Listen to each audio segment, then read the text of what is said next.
আসসালামু আলাইকুম। হ্যালো দর্শক, আমরা যারা খামার করি বা নতুন খামার করতে যাচ্ছি তাদের উদ্দেশ্য করে বলি, এখন থেকে আর নিপিয়ার ঘাস লাগানো যাবে না। কারণ এ দ্রুত বৃদ্ধি পায় না।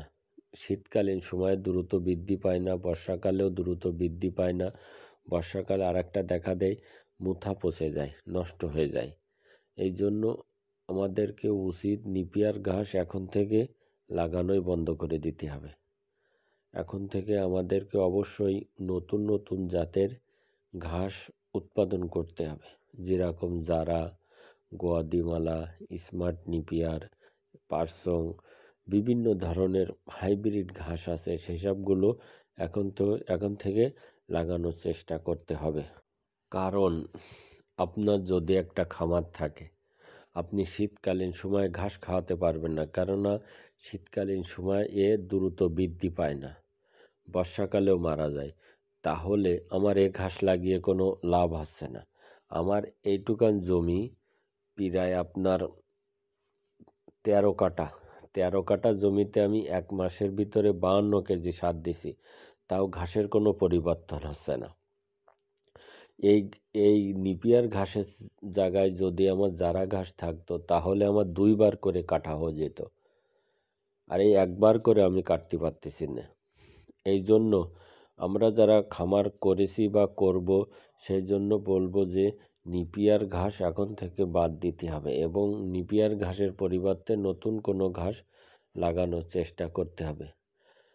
কারণ আপনারা এই ঘাস লাগিয়ে ক্ষতিগ্রস্ত হবেন, কারণ এ দ্রুত বৃদ্ধি পায় না এবং গাছটা খুব ভালো, এখন আর ভালো ফলনও দেয় না। কিন্তু জারা ঘাস, স্মার্ট নিপিয়ার, পারসং, এই ঘাসগুলো অধিক পরিমাণ বৃদ্ধি পায় এবং অধিক পরিমাণ ফলন দিয়ে থাকে, মানে ঘাসের উৎপাদনটা বেশি হয়।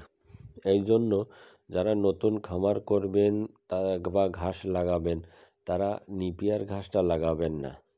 নিপিয়ার ঘাস লাগালে ক্ষতিগ্রস্ত হবেন, যেরকম আমি এখন ক্ষতিগ্রস্ত হয়েছি এই নিপিয়ার ঘাসের জন্য। কারণ এখনকার সময় শীতকালীন এই যে 2-3 মাস, এখন আমি গাভীদেরকে কি খাওয়াবো, সেরকমই ঘাস দ্রুত বৃদ্ধি পাচ্ছে না। এখন আমি কি করতেছি, অন্য একজনের কাছ থেকে ঘাস ক্রয় করে নিয়ে এসে গাভীদেরকে অল্প অল্প করে খাওয়াচ্ছি। জমির থেকে অল্প হচ্ছে, ওই দিক থেকে অল্প ক্রয় করে নিয়ে আসতেছি। এইভাবে দিন চালাতে হচ্ছে। কারণ গাভী পালন করতে হলে ঘাসের কোনো বিকল্প নেই। যারা গাভী পালন করবে তাদের অবশ্যই বলবো, ঘাসের কোনো বিকল্প নেই। ঘাস থাকলে আপনার দানাদার খাবারের কষ্ট কম হয়ে আসে, খামারে খরচও কম হয় এবং ঘাস বেশি খাওয়ালে গাভীর দুধও বাড়ে, সব দিক থেকে উপকারে সবুজ ঘাসে। এই জন্য বলবো যে আপনারা অন্য কোনো ঘাস লাগান এবং দ্রুত ফলন পান এবং অধিক পরিমাণ ফলন আপনি পেতে পারেন অন্য ঘাস লাগালে। নিপিয়ার ঘাস যেখানে আপনি বছরে 1 টন যদি ঘাস পান এক জমির থেকে, 1 বিঘা জমির থেকে, আর জারা ঘাস আপনি কমসে কম 2-3 টন পাবেন এক বছরে এক জমির থেকে। এই জন্য বলবো আপনারা নিপিয়ার ঘাস লাগাবেন না, কেন লাগালে ক্ষতিগ্রস্ত হবেন। এই জন্য আপনারা অন্য কোনো ঘাস লাগানোর চেষ্টা করবেন। এই দেখেন অন্য আরেকজনের জমিতে দেখাচ্ছি, তার ওই অবস্থা। এখানে 3 জনের 3 খণ্ড জমি আছে, সবারই ওই অবস্থা। কারণ এই ঘাসগুলো দ্রুত বৃদ্ধি পাচ্ছে না।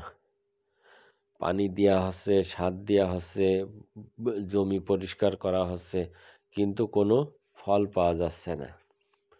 এই জন্য আমরা যারা নতুন খামার করবেন তাদেরকে বলবো নিপিয়ার ঘাস লাগাবেন না। যে ঘাসগুলো বললাম এই ঘাসগুলো লাগাবেন, তাহলে দেখবেন খুব অল্প সময়ের ভিতরে আপনি কাটার উপযোগী হয়ে যাবে। এবং আরেকটা কথা হলো যে, যেই গরু পালন করেন না কেন বা খামার করেন না কেন, আপনাকে ঘাসের কোনো বিকল্প নেই। গাভীর মুখে দেব ঘাস, দুধ নেব 12 মাস, এই প্রবাদ তো আপনারা জানেন। সবসময় আমি বলে আসতেছি, আর যত বেশি ঘাস খাওয়াবো তত বেশি আমার খামারে খরচ কম হবে। আপনারা বলতে পারেন কিভাবে খরচ কম হবে? যেরকম আপনি যদি ঘাসের পরিমাণ বেশি দেন তাহলে দানাদার খাবারের খরচ কম হবে, খড়ের খরচও কম হবে। এটা মানেন বা না মানেন, আমি এইভাবে করে খামার পরিচালনা করি। এই জন্য আপনাদেরকে বলবো, আপনারা অধিক পরিমাণ ঘাস লাগানোর চেষ্টা করবেন। যেসব ঘাসের ফলন দ্বিগুণ হয় সেই সব ঘাস লাগানোর চেষ্টা করবেন। নিপিয়ার ঘাস জন্য লাগাবেন না। নিপিয়ার ঘাস লাগালে আপনি ক্ষতিগ্রস্ত হবেন। আমার এই ভিডিও ভালো লাগলে অবশ্যই সাবস্ক্রাইব করে আমার পাশে থাকবেন, লাইক ও শেয়ার করবেন। খুদা হাফেজ।